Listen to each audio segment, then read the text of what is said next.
தென்னாடுடைய பெரியவா போற்றி,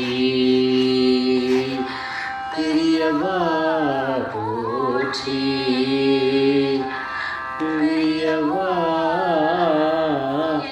நாட்டவர்க்கும் இறைவா போற்றி, இறைவா போற்றி, இறைவா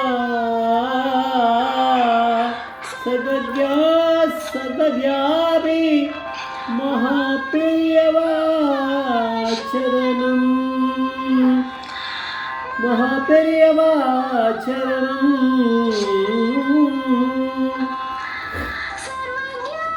சர்வவியாபி மகா பெரியவா சரணம்.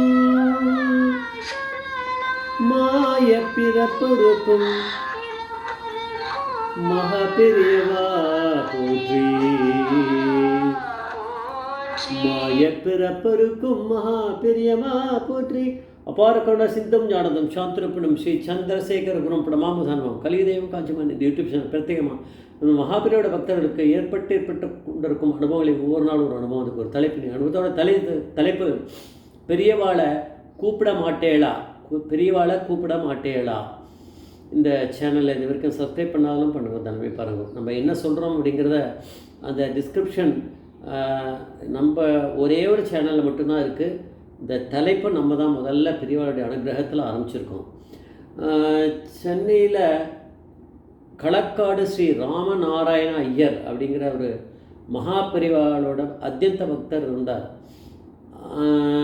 அவருடைய பொண்டாட்டி அவருடைய குடும்பமே மகாபிரிவா கிட்ட ஏகப்பட்ட பக்தி இருக்குவாவா. இவர் வந்து ஒரு முத்துசாமி தீட்சிதர் பரம்பரையில் வந்தவர்.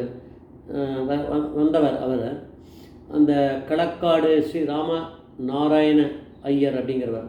ஆனால் அவர் கச்சேரியெல்லாம் பண்ணுறவர், சங்கீத வித்வான். இவர் வந்து லலிதா சஹஸ்ரநாமத்தை அந்த ஸ்லோகங்களை வச்சுட்டே ஸ்ரீ லலித கீத நாராயணம் அப்படின்னு ஒரு மியூசிக்கல் வெர்ஷன் எல்லாத்தையும் ஒவ்வொரு ராகத்தில் ஒவ்வொரு பேராகிராஃபாக பண்ணுறது, அந்த மாதிரி ஏதோ ஒன்று பண்ணியிருந்தார். அவர் சிங்கேரி மடத்தோட ஆஸ்தான வித்வான் கூட அவர். அப்போ வந்து அவர் புதுப்பிரிவாக்கிட்டேருந்து கூட அஷ்டலக்ஷ்மி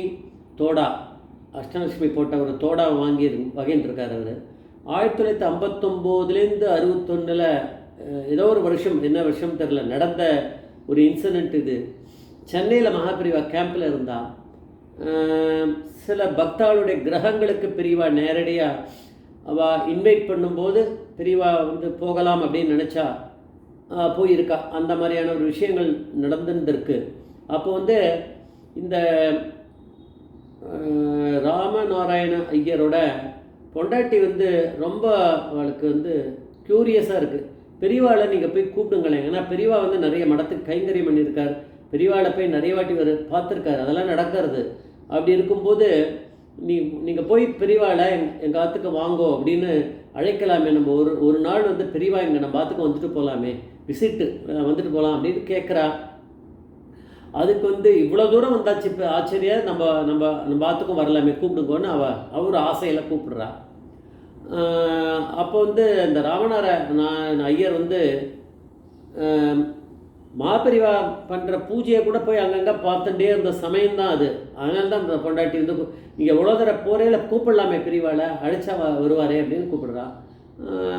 அவர் வந்து ஒய்ஃப் கிட்ட கேட்டார் இந்த ராமநாராயண ஐயர், இவ்வளோ தூரம் ஆச்சாரியர் பூஜைக்கு போகிறேளே, அவள் கிரகத்துக்கு வரணும்னு அழைக்க மாட்டேளா அப்படின்னு அவள் கேட்டதுக்கு ஐயர் சொல்கிறார், அட ஞான சூன்யமே, நான் கூப்பிட வேண்டாம்,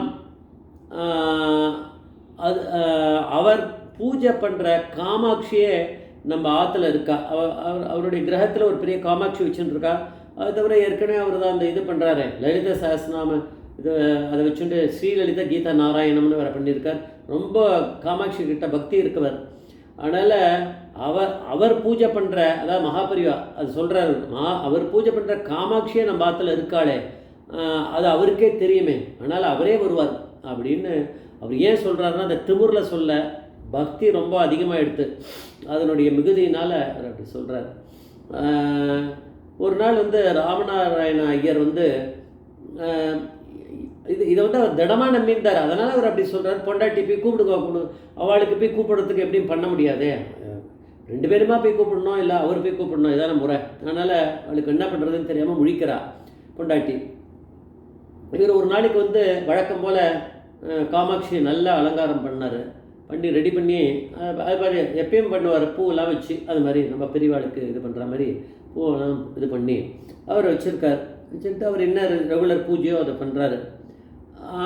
அப்போ அவருக்கு ஒன்றும் தெரியாது. அவருக்கு நாராயண ஐயர் அந்த பக்கம் மகாபிரிவா விஜயம் பண்ணுறான்றதே அதெல்லாம் தெரியாது. அவர் வழக்கம் போல் அவர் தான் அலங்காரம் பண்ணார். காமாட்சியை எல்லா படத்துக்கும் அலங்காரம் பண்ணி வச்சுருந்தார். இவருடைய பக்கத்து வீட்டுக்கு வந்து வரார் போல இருக்குது. அது இவருக்கு தெரியாது. கேசவ ஐயர் அப்படின்னு ஒருத்தர் இருக்கார் போல இருக்குது. அவர் வீட்டுக்கு வந்திருக்கார் பிரிவா. பூர்ண கும்பத்தோட அவா நிற்கிறா. இவா பூர்ணகும்பெல்லாம் இல்லை, ஏன்னா இவளுக்கு தெரியாதே பெரியவா வரப்போகிறான்னு. பெரியவா அங்கே வந்தவா நேர அப்புறம் வரேன்னு ஏதாவது சொல்லியிருப்பாள் இருக்கும் வாக்கிட்ட, வாத்துக்கு போயிட்டு அங்கே வரேன்னு. நேர இவா ராமநாராயண ஐயர் வீட்டுக்குள்ளே பூந்துட்டு வாசல் இவர் நிற்கிறார். ராமநாராயண ஐயர், என்ன இங்கே தான் நீ இருக்கியா? அவருக்கு இந்த இடத்துல அவர் இருக்கா ஜாகையான்னு அவருக்கு தெரியாதான் பெரியவா. அந்த மாதிரி சும்மா பெரியவா வந்து சும்மா அப்படி கொஞ்சம் ஆக்ட் பண்ணுவார். நீ இங்கே தான் இருக்கியோ அப்படின்றார். தெரிஞ்சு தானே இங்கேயே வர்றார் அவர். அப்போ உள்ளே போனார். பூஜை ரூமுக்கு போய் காமாட்சியை தரிசனம் பண்ணிட்டார். அப்புறம் வேற ஒன்றும் கிடையாது, அவளை ஆசீர்வாதம் பண்ணிவிட்டு கிளம்பி பக்கத்து வீட்டு கேசவையர் வீட்டுக்கு போயிட்டார். இப்போ மகாபெரிவா மேலே ஏகப்பட்ட பக்தி இருந்தால், எவ்வளோ பக்தி இருந்தால் அந்த ராமநாராயண ஐயரை கூப்பிடாமே வருவார். அப்படின்னா காமாட்சி தான் இருக்காள் அங்கே. மகாபெரிவாவும் காமாட்சியும் ஒன்று தானே. இந்த காமாட்சியை பார்க்கறதுக்கு தான் அவரே வந்திருக்கார், வந்து தான் ஆகணும் அப்படிங்கிற ஒரு நம்பிக்கை வந்து ராமநாராயண ஐயருக்கு இருந்திருக்கு. பெரியவாளை கூப்பிட மாட்டேறான்னா பெரியவா தன்னுடைய பக்தர் யாருன்னு அவரே டிசைட் பண்ணுறாரு. ஜெய் ஜெய்சங்கர் மகாபிரிவா பாதவேச்சரம்.